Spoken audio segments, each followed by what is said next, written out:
महागठबंधन की पटना में गुरुवार को हुई बैठक पर सबकी निगाहें टिकी हुई थी। बैठक में एनडीए से मुकाबले की रणनीति पर तो चर्चा हुई, लेकिन सीटों के बंटवारे पर बात एकदम भी आगे नहीं बढ़ी।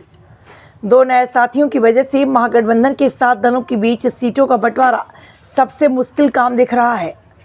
सीएम के नाम की घोषणा को लेकर भी अभी कोई राय नहीं बन पाई। कांग्रेस सारे फैसले होने के बाद ही सीएम के नाम की घोषणा चाहती है। कांग्रेस के शीर्षस्थ नेताओं के साथ आरजेडी नेता और बिहार के पूर्व डिप्टी सीएम तेजस्वी यादव की दिल्ली में हुई मुलाकात के बाद गुरुवार को पटना में महत्वपूर्ण बैठक हुई।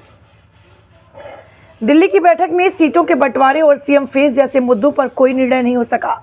उम्मीद था कि पटना की बैठक में इस बारे में बात किसी नतीजे पर पहुंच सकती है, पर यह बैठक भी बेनतीजा रही। हाँ, यह जरूर हुआ कि महागठबंधन के तमाम घटक दलों के नेता बैठक में शामिल रहे। कांग्रेस ने 2 मुद्दों पर फंसाया पेच। दरअसल कांग्रेस ने 2 मुद्दों पर महागठबंधन में पेच फंसा दिया है। कांग्रेस सीटों की संख्या को लेकर साफ साफ नहीं बोल रही। यह बात कांग्रेस की ओर से जरूर आई है कि उसे 70 सीटों से कम तो कतई मंजूर नहीं है। कांग्रेस के साथ खुलकर आए पूर्णिया सांसद पप्पू यादव तो 100 सीटों पर लड़ने की कांग्रेस को सलाह देते रहे। उनकी यह भी मांग है कि सीमांचल की सभी विधानसभा सीटें कांग्रेस को मिलनी चाहिए। वर्ष 2020 में हुए विधानसभा चुनाव में महागठबंधन का नेतृत्व करने वाले आरजेडी ने अपने लिए 140 सीटें रखी थी। कांग्रेस को 70 सीटें मिली थीं, सीपीआई को 6 और सीपीएम को 4 सीटें दी गई थीं। सीपीआई के हिस्से में 19 सीटें गई थीं। तब महागठबंधन में 5 ही पार्टियां थीं।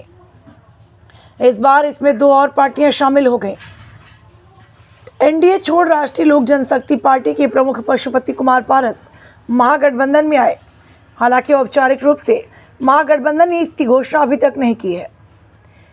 उनके अलावा मुकेश सहनी लोकसभा चुनाव के समय से ही महागठबंधन के साथ हैं। आरजेडी के सामने फिलहाल 2 बड़ी चुनौतियां हैं। अव्वल तो सीट बंटवारे से सभी साथी दलों को संतुष्ट करना मुश्किल दिख रहा है। कांग्रेस पिछली बार कम से कम पर मानने को तैयार नहीं है, यानी उसकी 70 सीटों पर तो दावेदारी बनती ही है। मुकेश सहनी ने 60 सीटों की जीत ठान ली है।